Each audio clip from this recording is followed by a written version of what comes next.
Doctor ইউনূসকে দীর্ঘমেয়াদে ক্ষমতায় রাখতে আলেম ওলামাদের চমৎকার তৎপরতা। আমি বিশেষভাবে ধন্যবাদ জানাই জনাব রফিকুল্লাহ আফসারী, মুহাদ্দিস রফিকুল্লাহ আফসারীকে, জনপ্রিয় বক্তা এবং যিনি দাওয়াতি কাজকে একটা আর্টে পরিণত করেছেন। মানুষের উপযোগী করে দাওয়াত দিতে তিনি পারেন, ইন্টেলিজিবল করতে পারেন, মানুষকে হাসাতে পারেন, হালাল বিনোদন দিতে পারেন। একজন সমাজকর্মী, একজন লেখক, একজন শিল্পী, একজন মুহাদ্দিস, একজন বক্তা রফিকুল্লাহ আফসারী। এই রফিকুল্লাহ আফসারী, শুধু রফিকুল্লাহ আফসারী না, আরো অনেক আলেম ওলামাকে দেখলাম তারা জনমত তৈরি করছে যে না, ডক্টর ইউনূস, বিশেষ করে এখানে আমরা যেটা দেখলাম, রফিকুল্লাহ আফসারী তিনি আল্লাহর কাছে দোয়া করছেন যে সবাই আল্লাহর কাছে দোয়া করেন, আল্লাহ ডক্টর ইউনূস জীবিত থাকা অবস্থায় যেন বাংলাদেশে নির্বাচন না হয়।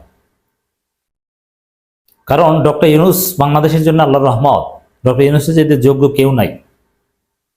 অতএব তিনি যতদিন জীবিত আছেন ততদিন থাকেন, বা শারীরিক শক্তি যতদিন আছেন তিনি থাকেন, এটাই দেশের জন্য মঙ্গলজনক। এইভাবে আল্লাহর কাছে দোয়া করা, এবং আলেম ওলামারা এ ধরনের এভাবে প্রকাশ্যে বলছে তিনি জীবিত থাকা অবস্থায় যেন কোনো নির্বাচন না হয়, এটা ডক্টর ইউনূসকে দীর্ঘমেয়াদে ক্ষমতায় রাখার একটা চমৎকার তৎপরতা।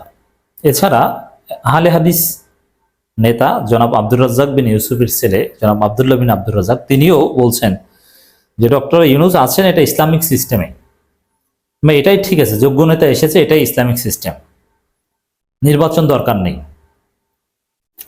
তো দর্শক, এই বিষয়টা আমরা কিভাবে দেখছি? প্রথমে আমি বলবো, দেখেন, ডক্টর ইউনূসকে গালি দেয়নি তার গ্রামীণ ব্যাংকের কারণে এমন কোনো লোক আছে বলে আমার জানা নেই, এমন কোনো হুজুর আছে বলে আমার জানা নেই। সব হুজুররাই প্রফেসর ইউনূসকে একসময় গালি দিতেন। জামাতপন্থী আলেম ওলামারা সবাই, তারেক মনোয়ার, এরা তো একবার নাম ধরে ধরে বলতেন সুদখোর, গ্রামগঞ্জে সুদ পৌঁছে দিয়েছে, চক্রবৃদ্ধি সুদ পৌঁছে দিয়েছেন। যদিও হুজুর তখন বোঝেননি, কারণ ডক্টর ইউনূস ওটা সুদ খেতেন না, ওটা সোশ্যাল বিজনেস ছিল। আর মাইক্রো ক্রেডিট থেকে যে সুদ নেওয়া হতো ওটা ডক্টর ইউনূসের পকেটে যেতেন না, তার পেটে যেত না। হ্যাঁ, সুদী সিস্টেম ছিল, ওটা যদি সুদ মুক্ত কোনো কর্জ হাসানা করতে পারতো অবশ্যই ভালো হতো। আর বরং বাংলাদেশের সিস্টেমটাই তো এমন হাসিনার মতো, মনে হয় যেন ডক্টর ইউনূসই শুধু সুদ নেয়, আর সব ব্যাংক মনে হয় সুদ মুক্ত, ইসলামী ব্যাংক মনে হয়, শুধু গ্রামীণ ব্যাংক বাদে আর সব ব্যাংক মনে হয় ইসলামী ব্যাংক, এরকম একটা ভাব। যাই হোক, আমি বলছি না যে ডক্টর ইউনূস একেবারে পিওর সুদ মুক্ত মকবুল একজন লোক, না, ইন কম্পেয়ার উইথ আদার্স তিনি যোগ্য। কিন্তু মিরাক্কেলটা দেখেন, যে ডক্টর ইউনূসকে সব হুজুর একসময় গালাগালি করত, বরং সেই হুজুরদের ন্যারেটিভকে নিয়ে শেখ হাসিনা কথায় কথায় ডক্টর ইউনূসকে সুদখোর গালি দিত, সেই হুজুররা এখন প্রফেসর ইউনূসকে আজীবন ক্ষমতায় চাইছে এবং এজন্য আল্লাহর কাছে দোয়া করছে। তো এছাড়া সবাই চারদিকে বলছে, সবার জিকির রব উঠেছে যে আমরা ডক্টর ইউনূসকে 5 বছরের জন্য চাই। আমার মনে হয় আল্লাহ রাব্বুল আলামিন ডক্টর ইউনূসকে কবুল করেছেন, নইলে তার প্রতি এত তীব্র জনসমর্থন হওয়ার কথা নয়। তো আমরা ডক্টর ইউনূসকে দীর্ঘমেয়াদে ক্ষমতায় রাখার জন্য জরুরি কিছু আহ্বান জানাবো আপনাদের উদ্দেশ্যে। প্রথম কথা হচ্ছে, হ্যাঁ, এইভাবে দোয়া করেন।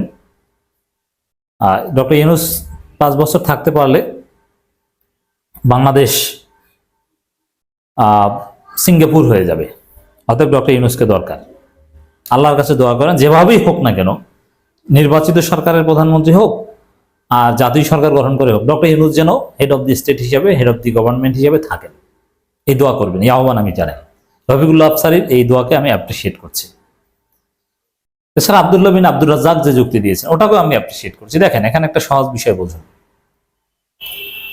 ডক্টর ইউনূসকে 5 বছর ক্ষমতায় রাখার যে একটা চেষ্টা, এটা কিছুতেই গণতন্ত্রহীনতা না। কারণ জনগণ ডক্টর ইউনূসকে চায়, এখন জনগণের চাওয়াই তো আসলে ডেমোক্রেসি। এখন জনগণ যাকে চায় তাকে আপনি ক্ষমতায় কিভাবে রাখবেন, তাতে আপনার সংবিধান চেঞ্জ করেন আর যা করেন এটা আপনার বিষয়, বরং জনগণের চাওয়া আপনাকে পূরণ করতে হবে, এটাই গণতন্ত্র। অর্থাৎ আব্দুল্লাহ বিন আব্দুর রাজ্জাক অন্য একটা পার্সপেক্টিভ গণতন্ত্র বিরোধীদের অংশ হিসেবে বলেছেন, কিন্তু তার দাবি ঠিক, পদ্ধতি ঠিক না। ডক্টর ইউনূসকে জনগণ চায়, গণভোট দিয়ে বৈধতা দিয়ে দিলেই হয়, কোনো সমস্যা নেই। আরেকটা আহ্বান জানাবো, যেহেতু ডক্টর ইউনূসের কোনো বিকল্প নেই বাংলাদেশে, আমাদের সামনে একটা সুযোগ এসেছে। ডক্টর ইউনূসকে 4-5 বছর রাখতে পারলে আমরা সিঙ্গাপুর, দক্ষিণ কোরিয়ার মতো হয়ে যাব। এই জন্যে আমি বিশ্বাস করি আল্লাহ যেভাবে কবুল করেছেন, এবং এই আহ্বান জানাই আপনারা দোয়া করতে থাকেন। যখন ডক্টর ইউনূস বিদায় নিতে চাইবেন, তখন মানুষ রাজপথ অবরোধ করবে, মানুষ যমুনা অবরোধ করবে, না আপনি বিদায় নিতে পারবেন না, আপনি দেশ চালান, আপনার আন্ডারে বাংলাদেশ নিরাপদ। এবং সেই কাজ আপনারা করবেন, হুজুররা করবেন, আলেম ওলামারা করবেন, এই আহ্বান জানাই। আরেকটা বিষয়, গণতন্ত্র, ভোট, অমুক তমুক, দেখেন একটা সহজ হিসাব বুঝেন। আমরা গণতন্ত্রের পক্ষে, ডেফিনেটলি আমরা ভোটের পক্ষে, আমরা আব্দুল্লাহ বিন আব্দুর রাজ্জাকের মতো ভোটের বিরুদ্ধে নয়। কিন্তু এই ভোট, গণতন্ত্র, নির্বাচন, এগুলো কি জন্যে? এগুলো মানুষের ভালো থাকার জন্য, তাই না? মানুষ ভালো থাকবে, ভালো খাবে, মত প্রকাশ করবে, শান্তি প্রতিষ্ঠার জন্য। সবকিছুর মূল হচ্ছে শান্তি প্রতিষ্ঠা, একটা সুন্দর সমাজ বিনির্মাণ। এজন্য শান্তি প্রতিষ্ঠিত যদি গণতান্ত্রিক এই সিস্টেমের বিভিন্ন ফরম্যাট পরিবর্তনের মাধ্যমে হয়, সেটা করতে হবে। অতএব কল্যাণ, শান্তি যেখানে, সেটাকেই সমর্থন করতে হবে, ইসলাম এটাই বলে। তো এই জন্যে আব্দুল্লাহ বিন আব্দুর রাজ্জাকরা যদি কয়েক বছরের জন্য নির্বাচনকে নাজায়েজ ফতোয়া দেন, এছাড়া এই যে নির্বাচন চান না, নির্বাচন যেন না হয়, রফিকুল্লাহ আফসারীদের দোয়া, এই দোয়া পলিটিক্যাল সায়েন্সেও জায়েজ, পলিটিক্যাল ডিসকোর্সও জায়েজ, ইসলামেও জায়েজ, এবং বাস্তবতায় এটা সমর্থন করা যায়। কারণ মানুষের কল্যাণ যেখানে, সেটাই আমাদের সমর্থন করতে হবে, মানুষ যেটাকে চায় সেটাই সমর্থন করতে হবে। অতএব আলেম ওলামাদের এই তৎপরতা নজিরবিহীন, অসাধারণ। রফিকুল্লাহ আফসারীকে ধন্যবাদ।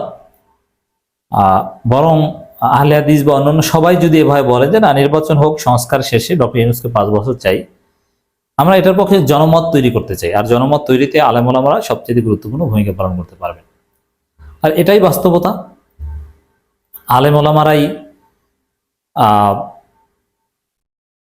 গুরুত্বপূর্ণ ভূমিকা পালন করতে পারে এবং গুরুত্বপূর্ণ ভূমিকা পালন করবে, আমি বিশ্বাস করি। অতএব দর্শক, আসুন আমরা ডক্টর ইউনূসকে 5 বছর ক্ষমতায় রাখার পক্ষে জনমত তৈরি করি, আমরা ডিটারমাইন্ড হই, আমরা আল্লাহর কাছে দোয়া করি। ক্ষমতা আল্লাহ যাকে ইচ্ছে তাকে দেন, তার বড় প্রমাণ হচ্ছে ডক্টর ইউনূস। যে ডক্টর ইউনূস নির্যাতিত, মজলুম, যে ডক্টর ইউনূস দেশেই ছিলেন না, সেই ডক্টর ইউনূস কিভাবে কি বাংলাদেশের সরকার প্রধান হয়ে গেলেন? তিনি দায়িত্ব নেয়ার 2 সপ্তাহ আগেও কেউ কল্পনা করেনি।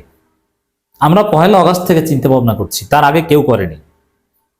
অতএব এটা একটা অভূতপূর্ব ঘটনা। ক্ষমতা যে আল্লাহর পক্ষ থেকে আসে, তার বড় প্রমাণ, চাক্ষুষ প্রমাণ প্রফেসর ইউনূস সরকার প্রধান হওয়া। অতএব আল্লাহ চাইলে সেই ইউনূসকে 5 বছরের জন্য কবুল করতে পারে। আমার মনে হয় আল্লাহ কবুল করে ফেলেছেন। নইলে জনগণ এভাবে তার পক্ষে প্রকাশ্যে নির্বাচনের বিরোধিতা করে ডক্টর ইউনূসকে রাখতে হবে এভাবে বলতো না। তীব্র জনমত ডক্টর ইউনূসের পক্ষে, এটা আমরা আরো জোরালো চাই।